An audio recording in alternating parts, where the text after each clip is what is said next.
Hi friends, எல்லாருக்கும் வணக்கம். நான் உங்கள் அருண் கீப்பர் சேலம். நாம் இன்னைக்கு பார்க்கக்கூடிய வீடியோ என்ன பார்த்தீங்கன்னா, ஒரு டேங்க் மேக்கிங்கில் சைடு கிளாஸ் வந்து எப்படி கழிக்கலாம் அப்படிங்கிறது தான். ஸோ இன்றைக்கான வீடியோஸ் கூட நிறைய சப்ஸ்கிரைபர் வந்து கமெண்ட்ஸ் வந்து டவுட் கேட்டிருந்தீங்க. சைடு கிளாஸ் வந்து கழிக்கிறத போட்டிங்கன்னா நாங்களும் போய் கிளாஸ்களில் வந்து கிளாஸ் கட்டிங் பண்ணுறதுக்கு எனக்கு ரொம்ப ஈஸியாக இருக்குன்னு சொல்லி கேட்டிருந்தீங்க. ஸோ அவங்களுக்காக தான் இந்த வீடியோ கூட. ஸோ வாங்க வீடியோக்குள்ளே போகலாம். அதுக்கு முன்னாடி நம்ம சேனலுக்கு நீங்கள் புதுசாக விசிட் பண்ணிங்கன்னா நம்ம சேனலுக்கு சப்ஸ்கிரைப் பண்ணிட்டு பெல் ஐக்கனை கிளிக் பண்ணி ஆல் செலக்ட் பண்ணிக்கோங்க. அப்போ தான் ஃபியூச்சரில் போடக்கூடிய இதே மாதிரியான இன்ஃபர்மேஷனான வீடியோஸ் உங்களுக்கு தொடர்ந்து நோட்டிஃபிகேஷன் ஆகும். வாங்க வீடியோக்குள்ளே போகலாம். ஓகே ஃப்ரெண்ட்ஸ், நீங்கள் வந்து வீட்டிலே வந்து ஒரு அக்வாரியம் வந்து நானே மேக் பண்ண போகிறேன் அப்படின்னு சொல்லிட்டு இருந்தீங்கன்னா கண்டிப்பாக வந்து நீங்கள் உங்கள் டேங்கோட சைஸ் வந்து சூஸ் பண்ணிக்கோங்க. சரிங்களா? ஃபஸ்ட்டு சூஸ் பண்ண வேண்டியது டேங்கோட சைஸ். ரெண்டாவது சூஸ் பண்ண வேண்டியது பார்த்தீங்கன்னா டேங்கோட என்ன திக்னஸ் வந்து போடலாம் சொல்லிட்டு. என்னுடைய பெஸ்ட் அட்வைஸ்ன்னு பார்த்தீங்கன்னா நீங்கள் வந்து 5mm கிளாஸுக்கு போகாதீங்க. சரிங்களா? டேரெக்டாக ஒரு குட்டி டேங்காக இருந்தால் கூட 6mm யூஸ் பண்ணிங்கன்னா உங்களுக்கு வந்து அதோட ஸ்ட்ரென்த் அதிகமாக இருக்கும். ஸோ நம்ம வந்து கொஞ்சம் பயப்படவும் தேவையில்லை. சரிங்களா? அவ்வளோ சீக்கிரம் பிரேக் ஆகாது அப்படிங்கிற கொஞ்சம் தைரியம் இருக்கும். ஸோ நான் வந்து காமனாக யூஸ் பண்ணக்கூடிய பேசிக் சைஸ் சொல்லிடுறேன். சரிங்களா? 2 அடி நீளம், 1 அடி உயரம், 1 அடி அகலம் அப்படி இருக்கக்கூடிய ஒரு டேங்குக்கு நீங்கள் வந்து 5mm திக்னஸில் வந்து கழிக்கிற மாதிரி இருந்தால் எவ்வளோ கழிக்கணும்னு பார்த்தீங்கன்னா 11.5க்கு மேலே ஒரே ஒரு நூல். சரிங்களா? 11.5க்கு மேலே ஒரு நூல் சொல்லிக்கோங்க. இல்லையா நீங்கள் கிளாஸ் கடைக்கு போகும்போது அந்த கிளாஸ் கட்டர் இருப்பாங்க பார்த்தீங்களா, அவங்களும் நீங்கள் சொன்னீங்கன்னாவே கழிச்சு கொடுத்துருவாங்க. ஆனால் எனக்கு வந்து இந்த டேங்க் சைஸ்னா சைடு மட்டும் எனக்கு வந்து 10mm கழிச்சு கொடுத்துருன்னு சொல்ல அவங்களே கழிச்சு கொடுத்துருவாங்க. மேக்ஸிமம் கழிச்சு கொடுத்துருவாங்க. 90% கடைகளில் வந்து கழிச்சு கொடுத்துருவாங்க. ஆனால் வந்து 10% கடையில் வந்து அவங்க மேலே மிஸ்டேக் வந்துடக்கூடாது அப்படிங்கிறதுக்காக என்ன பண்ணுவாங்கன்னா நீங்களே கழிச்சு சொல்லிடுவாங்க. சரிங்களா? ஸோ அந்த மாதிரி வந்து நீங்கள் வந்து அவங்க பொறுப்புலேயே நல்லா எக்ஸ்பீரியன்ஸ் பர்சனாக இருந்தால் அவங்களே கழிச்சு சொல்லிடுவாங்க. நான் கழிச்சுக்கிறேங்க, நீங்கள் விடுங்க, நான் உங்களுக்கு என்ன அகலம் தானே கழிச்சு சொல்லுவேன், நான் உங்களுக்கு கழிச்சு சொல்லிடுவாங்க. அதே கொஞ்சம் எக்ஸ்பீரியன்ஸ் இல்லாத பர்சனாக பார்த்தீங்கன்னா நீங்கள் கழிச்சுட்டு வாங்க, அப்போ தான் வந்து கிளாஸை நான் கட் பண்ணி கொடுப்பேன்னு சொல்லுவாங்க. இது வந்து உங்களுக்கு சரிங்களா? 11.5க்கு மேலே ஒரே ஒரு நூல் கழிச்சிங்கன்னா உங்களுக்கு வந்து ஃபுல்லாக சுதுராக உட்காரும் கிளாஸு. அதே 11.5 வச்சிங்கன்னா கொஞ்சம் லைட்டாக லூஸ் அடிக்கும். சரிங்களா? அது வந்து கொஞ்சம் வேணாம். சரிங்களா? அதே நீங்கள் வந்து அந்த 2x1x1க்கு வந்து 6mm கிளாஸ் வந்து போடுற மாதிரி இருந்தால் 11.5 இன்ச்சு. ஸோ நீங்கள் 6mm கிளாஸ் பொறுத்த வரைக்குமே பார்த்தீங்கன்னா 1/2 இன்ச்சு சாலிடாக கரைச்சிடலாம். ஸோ 1/2 இன்ச்சு கழிக்கும்போது பார்த்தீங்கன்னா 11.5 இன்ச்சு தான் வரும் சைடு கிளாஸ். அப்போ வந்து 11.5 இன்ச்சு × 12. சரிங்களா? அப்போ வந்து வைக்கும் போது சைடு கிளாஸ் வந்து பக்காவான ஃபினிஷிங் வந்து உட்காரும். இது வந்து 6mm கிளாஸுக்கு உண்டான ஒரு ரெக்குவயர்மெண்ட். அதே 8mm போகும்போது பார்த்தீங்கன்னா 3/4 இன்ச்சு கழியும். சரிங்களா?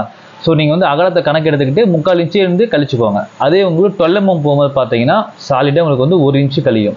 ஸோ அப்போ வந்து உங்கள் பாட்டம் கிளாஸ் வந்து ஒரு 12 இன்ச்சு இருக்குன்னு வச்சுக்கோங்களேன். நீங்கள் 12mm போகும்போது அழகாக நீங்கள் 11 இன்ச்சு கழிக்கலாம். ஸோ நீங்கள் வந்து இந்த பக்கம் அரை போச்சுன்னா உங்களுக்கு வந்து 1 இன்ச்சு போயிடும். 11 இன்ச்சு தான் உங்களுக்கு வந்து உள்கூட உட்காரும். சரிங்களா? ஸோ இந்த மாதிரி கழிக்கலாம். நீங்கள் வந்து என்னோட பர்சனல் அட்வைஸுங்கிறது பார்த்தீங்கன்னா நீங்கள் கிளாஸ் கடைக்கு போயிட்டு உங்கள் டேங்கோட சைஸ் மட்டும் சொல்லிட்டீங்கன்னாவே சொல்லிட்டீங்கன்னா ஆட்டோமேட்டிக்காக அவங்களே வந்து கழிச்சு சொல்லிடுவாங்க. ரொம்ப ஈஸி தான். ஸோ இது பார்த்தீங்கன்னா 4 அடி டேங்க். ஸோ 4 அடிக்கு 1.5 அடிக்கு 1.5 அடி. சரிங்களா? இது வந்து 10mmல மேக் பண்ண ஜெயின் கோபிலில் கிளியர் கிளாஸு. ஸோ இது வந்து நம்ம வந்து எவ்வளோ கழிச்சிருக்கோம் பார்த்தீங்கன்னா 17.1 வந்து நம்ம அளவு வந்து வச்சுருக்கோம். சரிங்களா? மீதி வந்து நம்ம கழிச்சிருக்கோம். 17.1ங்கிறது பார்த்தீங்கன்னா அளவு. ஸோ இந்த அளவு நம்ம சைடுக்கு வச்சோம்னா கரெக்டாக இருக்கும் 10mm செய்கிற மாதிரி இருந்தால். ஆனால் 12mm போனீங்கன்னா 17 வச்சா போதும். அந்த ஒரு நூல் கூட உங்களுக்கு வந்து தேவைப்படாது. கரெக்டாக நீங்கள் 17 வச்சிங்கன்னா கரெக்டாக வந்து உட்காந்துக்கும். இதில் வந்து பார்த்தீங்கன்னா நமக்கு வந்து நிறைய குழப்பம் ஆகும். காரணம் பார்த்தீங்கன்னா நம்ம தெளிவாகவே வீடியோ போட்டாலுமே கிளாஸ் கட்டிங் பண்ணுறப்போ வந்து சம்டைம் வந்து இஷ்யூஸ் ஆகும்.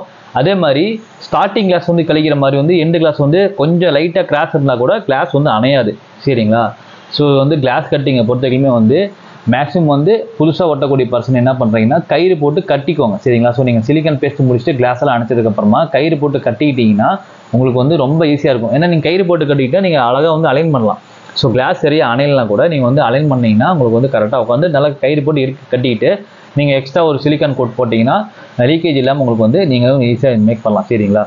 ஸோ இந்த டேங்க் வந்து நம்ம யாருக்காக வந்து மேக் பண்ணியிருக்கோம் அப்படின்னு பார்த்தீங்கன்னா கரூரில் கூட நம்மளோட சப்ஸ்கிரைபருக்காக வந்து மேக் பண்ணியிருக்கோம். ஸோ வந்து நமக்கு மேக்ஸிமம் ஆர்டர் பார்த்தீங்கன்னா எல்லாம் வெளியூர் ஆர்டர்ஸ் தான். ஸோ பெங்களூர் அண்டு நம்ம சென்னை சைடில் வந்து கொஞ்சம் லாங்காக இருக்கலாம் வந்து வரமாட்டாங்க. சரிங்களா? கொஞ்சம் அதுக்கு பக்கமாக இருக்க ஒரு 150 கிலோமீட்டர்ஸில் திருச்சி, திருப்பூர் இந்த மாதிரி பர்சன்லாம் வந்து நம்மகிட்ட வந்து டேங்க் செஞ்சுட்டு போகிறாங்க. இவங்களுமே பார்த்தீங்கன்னா கரூர் கிட்டத்தட்ட சேலத்துலேருந்து பார்த்தீங்கன்னா கரூர் வந்து ஒரு 100 கிலோமீட்டர்ஸ் தான். ஸோ இருந்தாலுமே வந்து நம்மளோட ஃபினிஷிங் நம்மளோட ஒர்க்கு அவங்களுக்கு பிடிக்கணும் அப்படிங்கிறதுக்காக வந்து செஞ்சுருக்காங்க. இதில் நான் எக்ஸ்ட்ரா மேலே பிரேசிங் கொடுத்துருக்கேன். சரிங்களா? இங்கே ஒரு பிரேசிங், இங்கே ஒரு பிரேசிங், இங்கே ஒரு 2 பிரேசிங் கொடுத்துருக்கேன். ஸோ இந்த பிரேசிங் எதுக்காகன்னு பார்த்தீங்கன்னா டாப் ஃபில்டருக்காக. ஸோ நம்ம வந்து DIY டாப் ஃபில்டருக்காக வந்து கொடுத்துருக்கோம். இது வந்து அக்ரிலிக் ஷீட்டில் வந்து டோர் மாதிரி செஞ்சுக்கிறாங்க. இங்கேயுமே டோர் செஞ்சுக்குவாங்க. இந்த கேப் எதுக்குன்னு பார்த்தீங்கன்னா அவங்க வந்து சைடில் வந்து கேனிஸ் இருக்கு இல்லையா, கேனிஸ் வந்து யூஸ் பண்ண போகிறாங்க. ஸோ அதுக்காக வந்து சைடில் வந்து ஸ்பேஸ் விட சொல்லியிருக்காங்க. 11 சென்டிமீட்டர் வந்து ஸ்பேஸ் விட சொல்லியிருக்காரு. இந்த ரெண்டுமே பார்த்தீங்கன்னா டோர் செட்டப்பில் வந்து வந்துடும் சரிங்களா. ஸோ இதுக்கு வந்து நீங்கள் லைட்டு வந்து இந்த பிரேசிங்கோட கீழே நீங்கள் வந்து ஒட்டிட்டீங்கன்னா உங்களுக்கு வந்து லைட் வந்து சென்டராக வந்துடும். இதனோட செட்டப் வந்து இதுதான் சரிங்களா. இது பார்த்தீங்கன்னா 2 feet சம்பு சரிங்களா. 2 feet சம்பு வந்து 6 mm கிளாஸ் வந்து நம்ம ஜெயின் கோபின் கிளியர் கிளாஸ் வந்து மேக் பண்ணியிருக்கோம். ஸோ இதில் பார்த்தீங்கன்னா பார்ட்டிஷன் அப்படிங்கிறது பார்த்தீங்கன்னா 4 பார்ட்டிஷன் சரிங்களா. 1 2 3 4 பார்ட்டிஷன் செஞ்சுருக்கோம். 4 கிளாஸ் வந்து செஞ்சுருக்கோம். இது வந்து DIY மெத்தடில் மேக் பண்ண ஒரு சம் ஃபில்ட்ரேஷன். 2 அடி வந்து நீளம், உயரம் பார்த்தீங்கன்னா 1.5 அடி, அகலம் பார்த்தீங்கன்னா உங்களுக்கு வந்து 1 அடி சரிங்களா. ஸோ இதில் வந்து நம்ம இந்த பார்ட்டிஷன் கிளாஸ் இருக்குது பார்த்தீங்களா, இதில் வந்து எதை வச்சு நம்ம கணிக்கிறோம் பார்த்தீங்கன்னா, நம்ம இந்த சைடு கிளாஸ் ஓட்டுறோம் பார்த்தீங்களா, அந்த சைடு கிளாஸ் வச்சு தான் நம்ம வந்து இதை கணிக்கிறோம் சரிங்களா. இதில் வந்து 6 mm திக்னஸ்னால பார்த்தீங்கன்னா அகலம் கரெக்டாக வந்து 11 இன்ச் வச்சா போதுமானது இதுக்கு சரிங்களா. ஸோ இந்த சைடு கிளாஸோட அளவு தான் இந்த எல்லா கிளாஸோட அளவுமே கரெக்டாக இருக்கும் சரிங்களா. ரொம்ப வந்து சுதுர வெட்டிட்டிங்கன்னா கிளாஸ் வந்து டைட்டாக பிடிச்சி தள்ளும் போது இந்த 2 கிளாஸ் வந்து பிரேக் ஆகிடும் சரிங்களா. ஓரளவுக்கு கேப் இருக்க லைட்டாக ஒரே ஒரு அரை mm மட்டும் கேப் இருக்க மாதிரி வாங்கிக்கோங்க. அப்போ தான் கிளாஸ் வந்து ஃப்ரீயாக போய்ட்டு ஃப்ரீயாக வரும். ஸோ நீங்கள் எதாவது பார்ட்டிஷன் கிளிப் ஒட்டி கூட நீங்கள் வந்து இந்த மாதிரி சிலிக்கான் போட்டு ப்ளேஸ் பண்ணிக்கலாம். பின்னாடி இருக்கிற கிளாஸுமே பார்த்தீங்கன்னா 2க்கு 1.25க்கு 1 சைஸ், அதுவுமே பார்த்தீங்கன்னா 6 mm தான். நம்ம வந்து 5 mm வந்து எதுவுமே மேக் பண்ணுறதில்ல, எல்லாமே 6 mm டைரெக்டாக போயிடுது.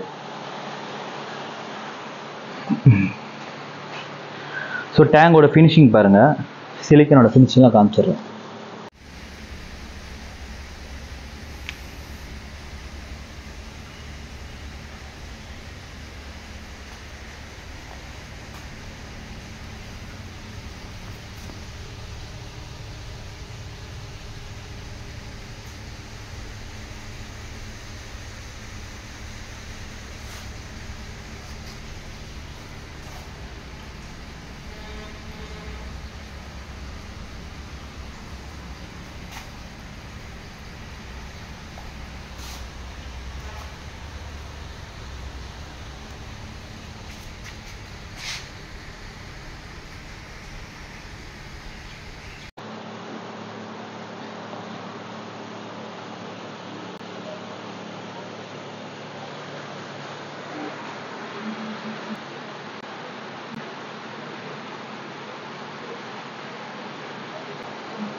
டேங்கோட திக்னஸ் பார்த்தீங்கன்னா 10 mm thickness.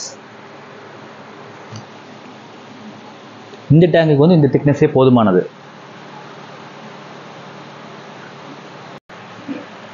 Okay friends, video பார்த்தீங்கன்னா இதோட முடிஞ்சிச்சு. ஸோ எனக்கு வந்து தெரிஞ்ச வரைக்குமே இன்ஃபர்மேஷன் சொல்லியிருக்கேன். ஏன்னா வந்து இப்போ நான் சொன்னது கூட சில பேருக்கு வந்து புரியாமல் இருக்கலாம். ஏன்னா வந்து அந்தந்த பாட்டம் கிளாஸை பொறுத்து தான் வந்து சைடு கிளாஸ் வந்து கழிக்கிறது வந்து இருக்கும் சரிங்களா. சில பேர் வந்து ரெடியில் இருந்துச்சுன்னா அந்த கிளாஸ் வச்சு தான் சைடு கிளாஸ் வந்து கழிப்பாங்க. அதுவுமே கொஞ்சம் பார்த்துக்கோங்க. மேக்ஸிமம் 90% வந்து கிளாஸ் கட் பண்ணுறாங்க இல்லையா, அவங்க பொறுப்புலேயே விட்டுருங்க. அப்போ தான் வந்து உங்களுக்கு ஈஸியாக இருக்கும். ஸோ தப்பாக ஏதாவது கட் பண்ணி கொடுத்தா கூட அவங்களே பார்த்தீங்கன்னா அரேஞ்ச் பண்ணி உங்களுக்கு வந்து கொடுத்துருவாங்க. ஓகே ஃப்ரெண்ட்ஸ், வீடியோ பார்த்தீங்கன்னா இதோட முடிஞ்சிச்சு. ஸோ எனக்கு தெரிஞ்ச வரைக்குமே வந்து நான் கட் பண்ணக்கூடிய சைஸஸ் வச்சு நான் சொல்லியிருக்கேன். ஸோ உங்களுக்கு வந்து உங்களுடைய ஏரியாவில் வந்து அந்த எக்ஸ்பீரியன்ஸ் பர்சன் இருப்பாங்க, மேக்ஸிமம் வந்து அவங்க பொறுப்புலேயே விட்டுருங்க. சப்போஸ் அவங்க தப்பாக கட் பண்ணா கூட அதை வந்து கரெக்ஷன் பண்ணி கொடுத்துருவாங்க சரிங்களா. நீங்கள் டேங்க் சைஸ் மட்டும் சொல்லிட்டா போதும், MM மட்டும் சொல்லிட்டா போதும், அவங்களே வந்து கட் பண்ணி கொடுத்துருவாங்க. ஸோ இந்த மாதிரி நீங்கள் வந்து ஈஸியாக உங்கள் வீட்டில் மேக் பண்ணுற மாதிரி நம்ம டேங்க் மேக்கிங் வீடியோ எப்படின்னு சொல்லிட்டு ஒரு 2 வீடியோ 3 வீடியோ கீழே போட்டிருப்போம். ஸோ அதையுமே நீங்கள் செக் பண்ணி பார்த்துக்கலாம். எப்படி ப்ராப்பராக வந்து சிலிக்கன் வந்து அதிகமாக கைரேக்கை வந்து பதியாமல் சிலிக்கனை வேற எங்கேயும் பரவாமல் வந்து ப்ராப்பராக டேங்க் ஓட்டுறது அப்படிங்கிற வீடியோ வந்து நம்ம போட்டிருக்கோம். அதையும் நீங்கள் செக் பண்ணி பார்த்துக்கலாம். ஸோ நீங்கள் வந்து வெளியூர்லேருந்து நீங்கள் வந்து எனக்கு இது மாதிரி டேங்க் செஞ்சு கொடுக்கணும்னு நீங்கள் என்கிட்ட சொன்னீங்கன்னா உங்களுக்கு வந்து ப்ராப்பராக வந்து இந்த கிளாஸ் எடுக்கிறதுலேருந்து கிளாஸ் எடுக்கும்போது ஒரு இமேஜ் அனுப்பிச்சிடுவேன், டேங்க் வந்து ஒட்டும் போது ஒரு இமேஜ் எடுத்துடுவேன், ஸ்டிக்கர் பண்ணும்போது ஒரு இமேஜ் கொடுத்துருவேன். ஸோ உங்களுக்கு வந்து ப்ராப்பரான அப்டேட் வந்து கொடுத்துட்டே இருப்பேன். ஏன்னா வந்து கஸ்டமைசர் அப்படிங்கிறது பார்த்தீங்கன்னா உங்களோட விருப்பத்துக்கு தான் நான் செய்யணும் சரிங்களா. என்னோட விருப்பத்துக்கு வந்து டேங்க் செய்யக்கூடாது. நான் உங்களோட விருப்பத்துக்கு செய்கிறதுனால அப்டேட் பண்ணிகிட்டே இருப்பேன். ஸோ உங்களுக்கு வந்து இந்த மாதிரி ஓகேவா இந்த மாதிரி ஓகேவா சொல்லிட்டு அப்டேட் பண்ணிகிட்டே இருப்பேன். ஸோ இந்த கஸ்டமருக்கு மட்டும் இப்படி பண்ணுறதில்ல, எல்லா கஸ்டமருக்குமே நான் ப்ராப்பராக பார்த்தீங்கன்னா ஒவ்வொரு அப்டேட்டுமே வந்து அவங்களுக்கு வந்து தெரிவிச்சுட்டே இருப்பேன். அப்போ தான் வந்து அவங்களுக்கு வந்து ஈஸியாக இருக்கும். சில பேர் பார்த்தீங்கன்னா வச்சுக்கோங்களேன், வெளியூரக்கூடிய பர்சன் வந்து நம்ம வீடியோஸை புதுசாக பார்த்துனான்னு வச்சுக்கோங்களேன், ஒன்று பேமெண்ட் போகிறதுக்கு தயங்குவாங்க. எனக்கு 90% அந்த மாதிரி பேமெண்ட் போகிறதுக்கு தயங்குற ஆட்கள்லாம் கிடையாது. ஒரு 10% மக்கள் பார்த்தீங்கன்னா இவர் யார் என்னன்னு தெரியலையே, போட்டால் கரெக்டாக வேலை செஞ்சு கொடுத்துருவாரா, இல்லை 2 வாரம் 3 வாரம் இழுத்துருவாரா அப்படின்னு சொல்லிட்டு. எனக்கு அந்த மாதிரிலாம் இல்லை. நீங்கள் பேமெண்ட் போட்டிங்கன்னா கிளாஸ் எனக்கு ரெடியாக இருந்துச்சுன்னா நான் செஞ்சு சாயந்தரமே உங்களுக்கு வந்து இமேஜ் போட்டுருவேன். ஸோ நம்மளோட ஒர்க்கு பார்த்தீங்கன்னா அதனால தான் வந்து நம்ம உள்ளே இருக்கிறோம். ஏன்னா நம்ம வெளியே இருந்தோம்னா நிறைய ஒர்க் வந்து இருந்துச்சுன்னா எல்லாமே செய்ய முடியாது. நம்ம வந்து பர்டிகுலர் ஹாபியஸ்ட்டை மட்டும் சூஸ் பண்ணி செய்கிறதுனால உங்களுக்கு ஒர்க்கு பார்த்தீங்கன்னா ரொம்ப எஃபிஷியண்டாக இருக்கும். அதே மாதிரி ஃபினிஷிங்குமே சூப்பராக இருக்கும். டைமுமே பார்த்தீங்கன்னா ப்ராப்பரான டைமில் டெலிவரி கொடுத்துரும். இந்த கஸ்டமர் நான் செஞ்சு வச்சு கிட்டத்தட்ட ஒரு 3 நாள் ஆயிடுச்சு. ஆனால் அவர் வந்து நான் ஞாயிற்றுக்கிழமை வந்து எடுத்துக்கலாம்னு சொல்லிட்டாரு. ஸோ இந்த மாதிரி வந்து நமக்கு வந்து டைம் அப்படிங்கிறது வந்து நீங்கள் நினச்ச நேரத்தை விட சீக்கிரமாக செஞ்சு கொடுத்துரும். சரிங்களா? ஸோ இந்த மாதிரி நீங்கள் உங்களுக்கு டேங்க் தேவைன்னா தாராளமாக என்னை காண்டாக்ட் பண்ணலாம். என்னோட வாட்ஸ்அப் நம்பர் பார்த்தீங்கன்னா கீழே பிரிண்ட் ஆகிட்டு இருக்கும். கீழே பார்த்தீங்கன்னா வாட்ஸ்அப்லேயும் வந்து உங்களுக்கு கடையோட அட்ரஸ் கொடுக்குறேன். தாராளமாக நீங்கள் காண்டாக்ட் பண்ணலாம். ஒரு சின்ன ஆசை, சேலமில் பார்த்தீங்கன்னா ஒரு பெரிய செட்டிங் செய்யணும் ஆசை. ஸோ பார்க்கலாம் என்றைக்கு அந்த வாய்ப்பு அமையும் சொல்லிட்டு பார்க்கலாம். ஸோ கண்டிப்பாக அந்த வாய்ப்பு அமையும் போது ப்ராப்பராக டேங்க் மேக்கிங்லேருந்து சம்ப் மேக்கிங்லேருந்து எல்லாமே ப்ராப்பராக உங்களுக்கு வந்து இன்ஸ்டாலேஷன் பண்ணுறது போது கொண்டு நான் வீடியோ போடுறேன். சரிங்களா? ஸோ மீண்டும் ஒரு சிறப்பான வீடியோ உங்களுக்கு சந்திக்கிறேன்.